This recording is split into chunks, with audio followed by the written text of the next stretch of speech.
empreendedorismo, conservadorismo, educação. E vamos falar também de um curso que ele está lançando que se chama Eu Sou Conservador. Vamos dar as boas-vindas para o deputado distrital Thiago Manzoni.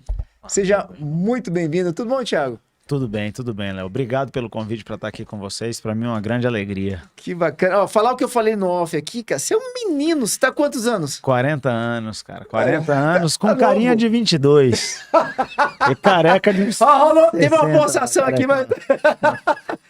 mas dizem que quem tá com o microfone é que manda, né? Manda sempre. Sempre. Quem tem o microfone é quem fala, né? Thiago, deixa eu te conhecer um pouquinho. Você é daqui de Brasília mesmo? Cara, olha só. Cafezinho bom. Vim para Brasília com 6 anos de idade.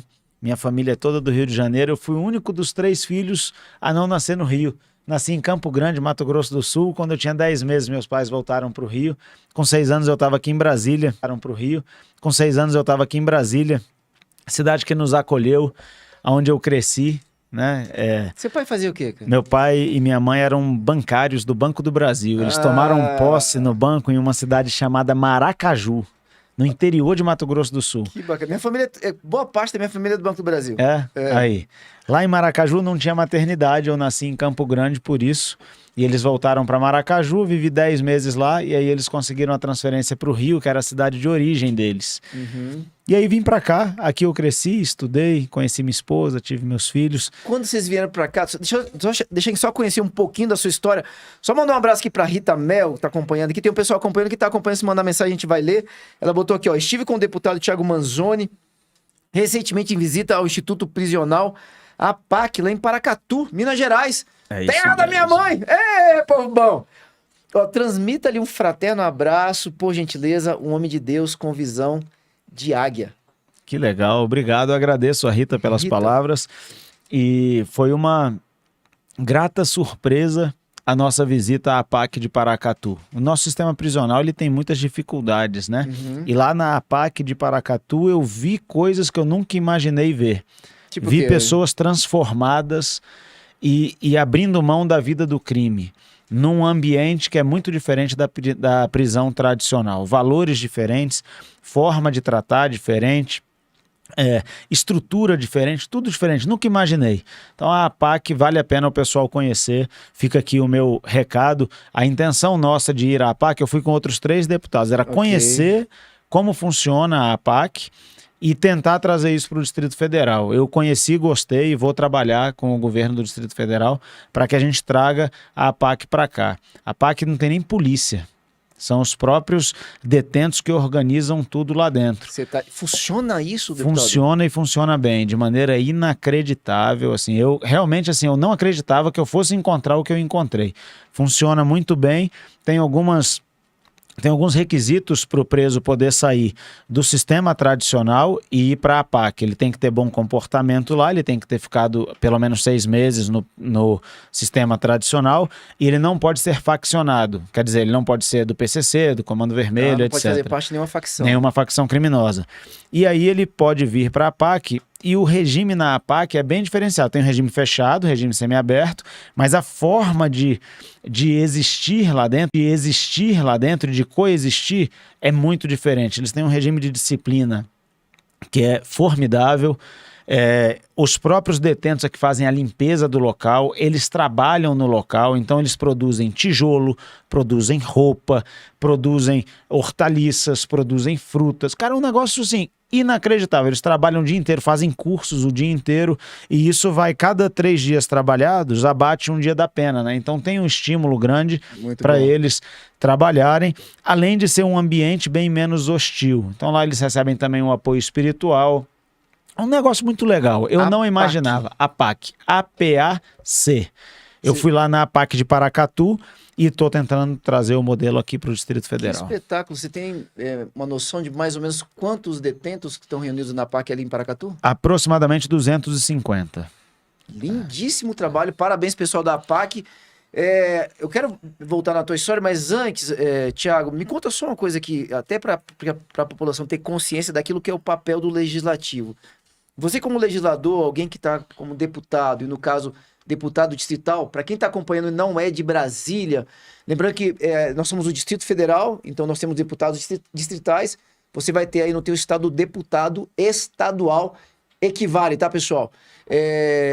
Você como legislador, como é que você consegue trabalhar? Porque você não está na parte da execução. O executivo aqui, no nosso caso, é o governador. Ele reúne o papel de governador e de prefeito.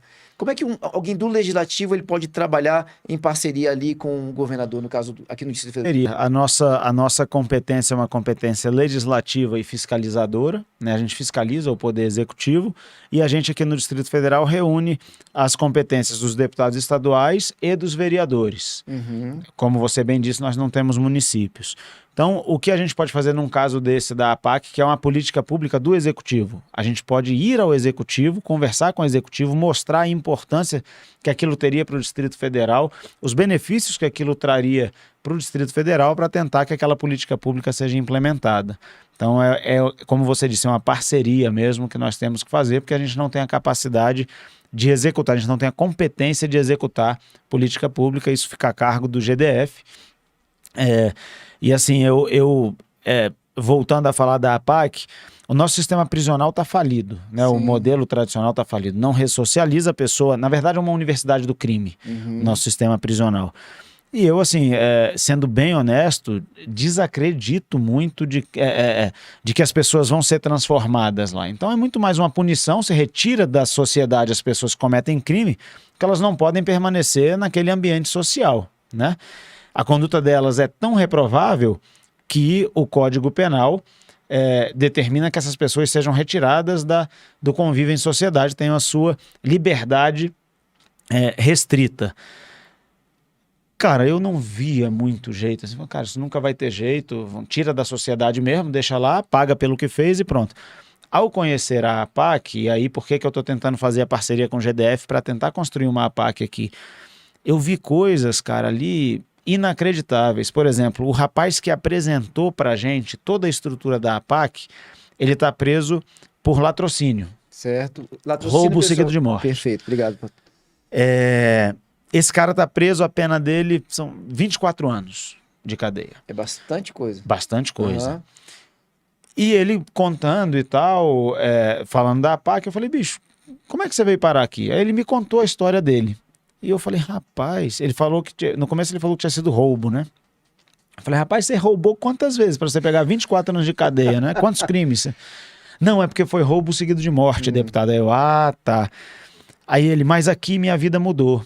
Eu falei, é mesmo? Me conta um pouco da sua história. Eu vou resumir bastante. No final das contas, o cara falou assim, aqui eu tive a oportunidade de olhar nos olhos da família da pessoa que eu tirei a vida. Você tá brincando. Pedir perdão e ser perdoado.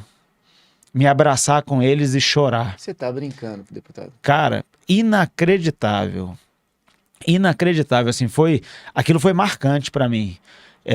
E o pessoal da APAC que faz esse trabalho, eles perguntaram para ele se ele queria ter a oportunidade de pedir perdão para a família e, obviamente, perguntaram para a família se queria ir lá e conversar e tal. E os dois lados aceitaram e foi um processo de reconciliação que marcou a vida dele e certamente marcou a vida da família, né?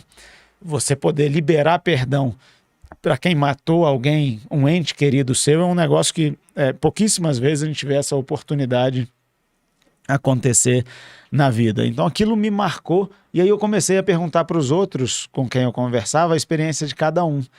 E você vê a transformação, a pessoa dizendo assim, cara, eu não quero mais voltar para o crime. Minha vida mudou aqui dentro, eu aprendi respeito, aqui eu sou tratado com dignidade, aqui eu encontrei Deus, dependendo da experiência que a pessoa teve lá dentro. Foi muito marcante. E eu quero aproveitar para parabenizar as instituições religiosas que vão até lá para dar esse auxílio.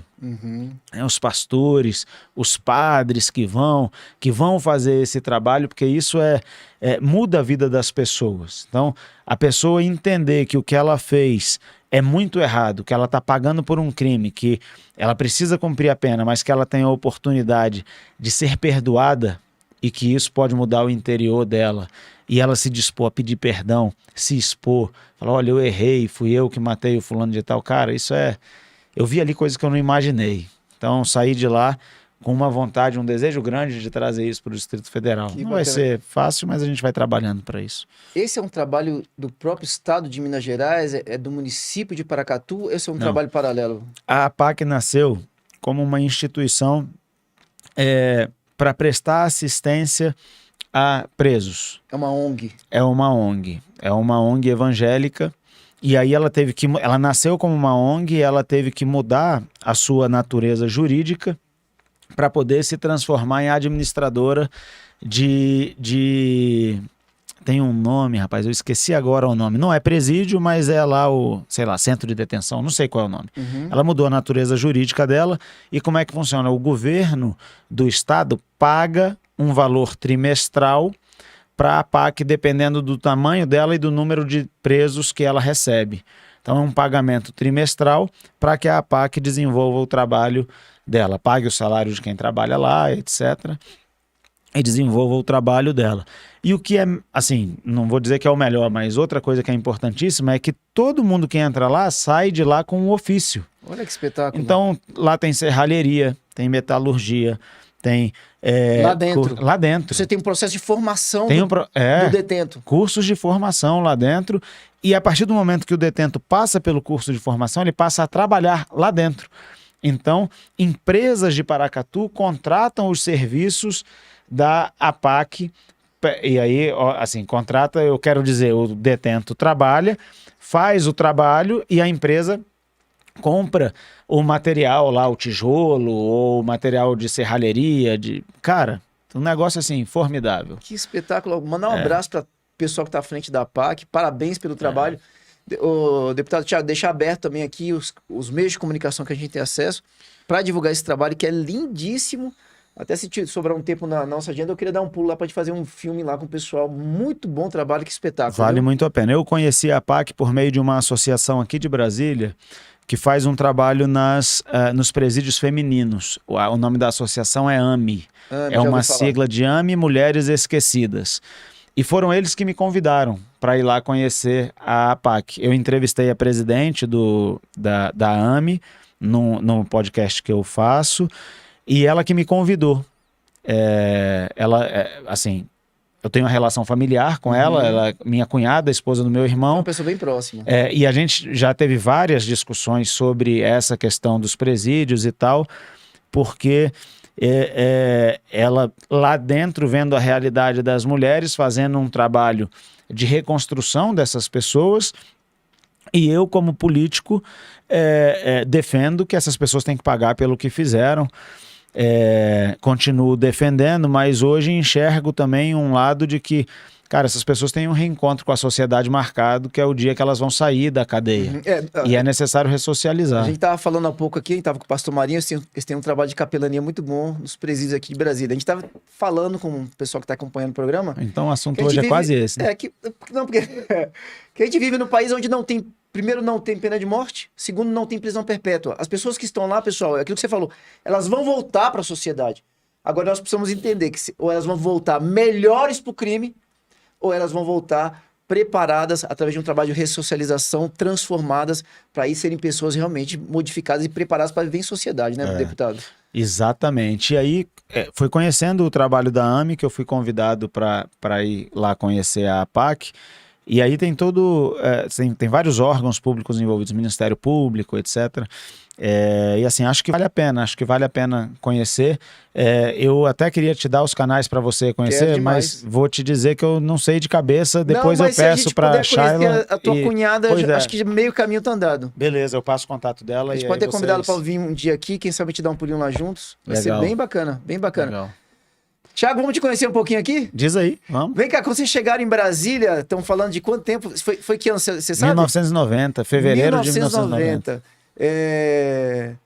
Vocês foram morar onde aqui em Brasília? Quando Asa chegaram? Norte, 111 Norte. A gente brincava, chamava de 100 em obras, porque Brasília tava, assim, era muito nova ainda, e as quadras do plano piloto, os prédios ainda estavam sendo construídos e tal. E a 111, quando a gente chegou para cá, a 111 tinha 4 prédios só. Tinha o bloco J, o bloco K, que era onde eu morava, o bloco I e o bloco F. O resto estava tudo em construção ainda, sendo levantado, aquela terra É uma quadra vermelha. mais nova, né? A 111, eu cheguei em 90, só tinha esses 4 prédios, não é uma quadra antiga, não. As mais antigas estão na Asa Sul, né? Tá certo. E aí você estudou onde? Cara, eu estudei uns anos numa escola chamada, à época, Sementinha, que hoje se chama Arvense. Ok. E olha que coincidência, hoje eu sou amigo do dono da escola. Ah, que bacana. A gente tem mais ou menos a